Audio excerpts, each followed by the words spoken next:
answer.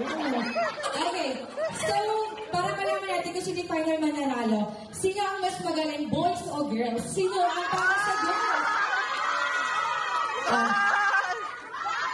Palakasin na palakpak, sino ang para sa girls?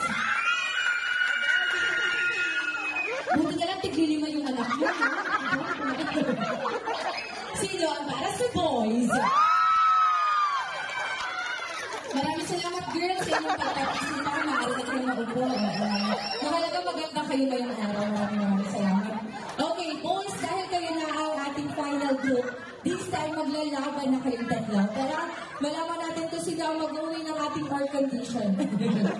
Okay, Daddy J,